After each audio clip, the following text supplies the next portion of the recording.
But tonight I'd like to address this jade project because I know you've all heard of jade, but very few Westerners understand the market, what is jade, because there's hundreds of minerals that are called jade.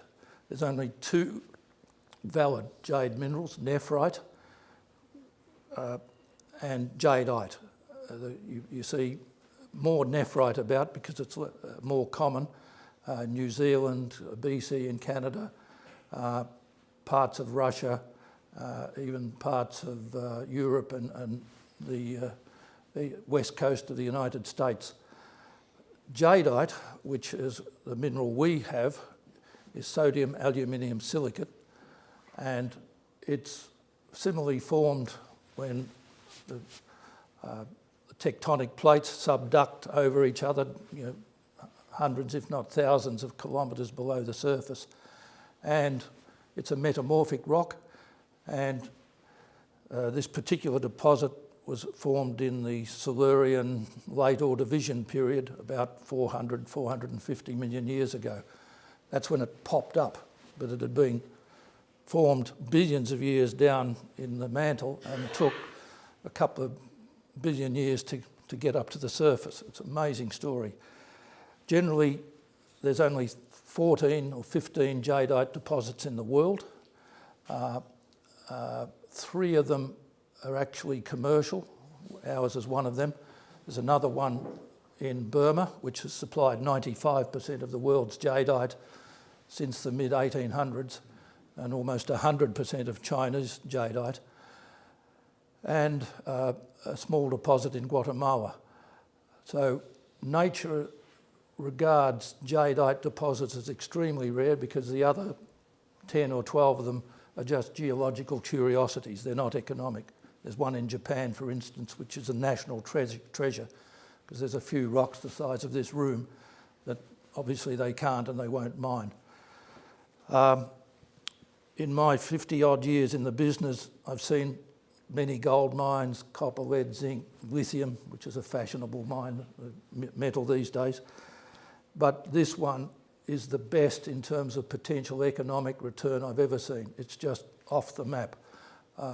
And I'll explain to you a little bit in the presentation why. And even though I've raised probably 600 or 700 million pounds in the city for previous mining companies and stuff that I've raised, this has been the toughest one to raise money on because people don't get it.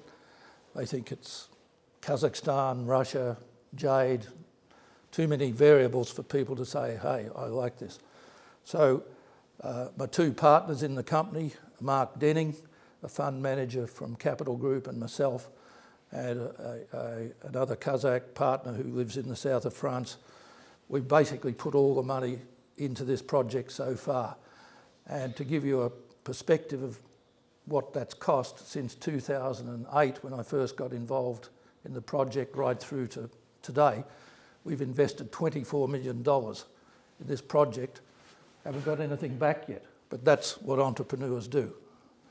So what I thought we could do is show a quick video that one of our partners, who's a film producer and Hollywood lady, she produced this for us. The sound is just background, so don't worry about the inspiring music. And you'll just give a flash shot of our mine, some of the history and some of the products, and then I'll get into the presentation proper. I won't walk you through slide by slide because of 2 reasons. It's meant to be for a financial audience, and secondly, it's a bit boring in parts. But let's start on the 2.5-minute video.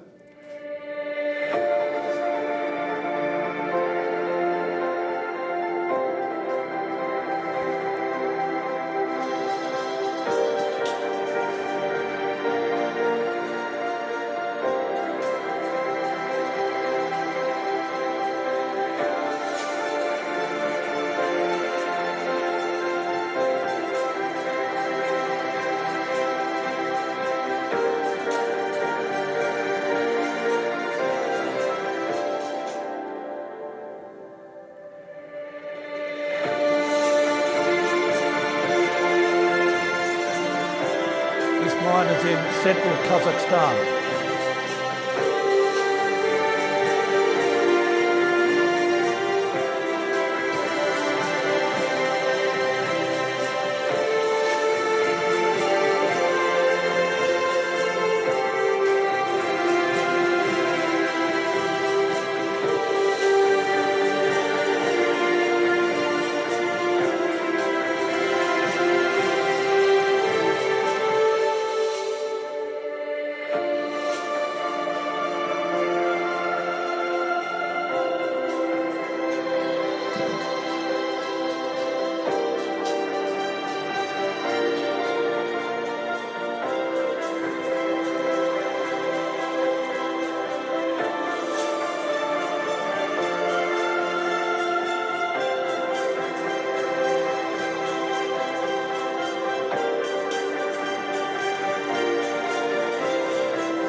Right, our mission is pretty simple.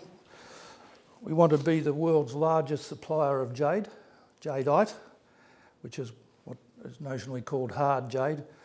Why? Because we have the biggest deposit in the world in Kazakhstan. It's what they call a primary deposit, and you would have seen from the video, it's like a big iceberg sticking out of the steppe there. And no other deposits that we know of are primary or as big as this. All the jade in the world comes from Burma, which is alluvial deposits of pebbles, small rocks, and boulders not much bigger than that table. So we've got big ambitions to bring this on. The reserves are over 220 million kilograms of jadeite. And I'll talk about what is the value of jadeite, what price is jadeite. People ask a lot about that. The annual trade into China a few years ago for raw jade, as we call it, from Burma into China was about 50 billion a year. And that was really just based on, I'd guess, about 30 to 50,000 tonnes of material that came in. Burmese mining is a car crash. It's horrible. I could go on and on about how bad it is, but the good news is they're running out. They've raped the ore bodies, the Chinese have. They came in with huge amounts of equipment, and as a result, many people have been killed in landslides because it's wet and there's no mine planning. But the ore bodies that we know of are depleted, and guess what? Who has the biggest one left? So we're happy about that.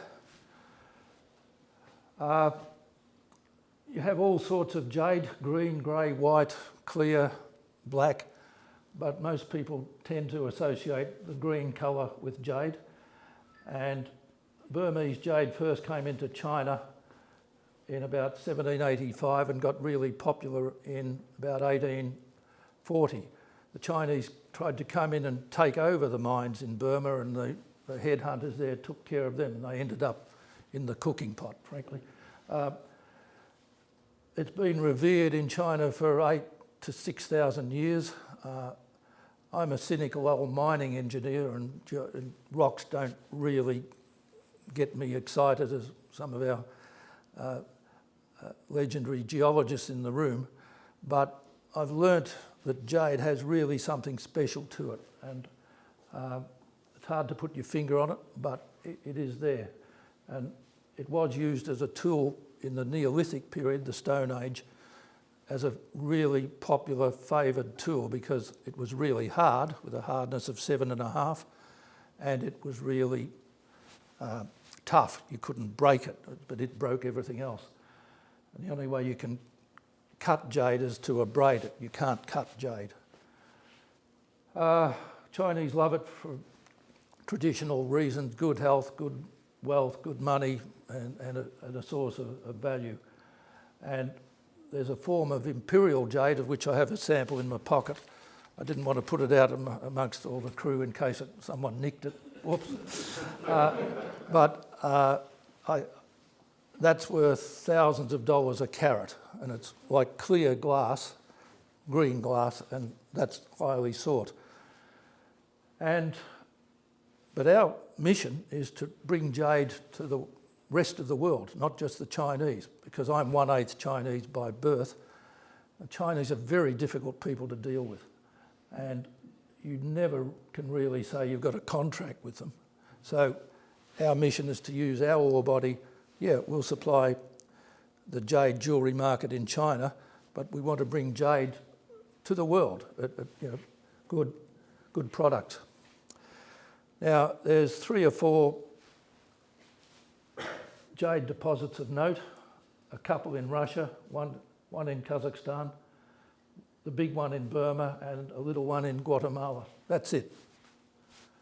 The Burma reserves production in 2019 was 35,000 tonnes. Then it dropped to about 30, then 8,000. This was in the COVID period, 8,000.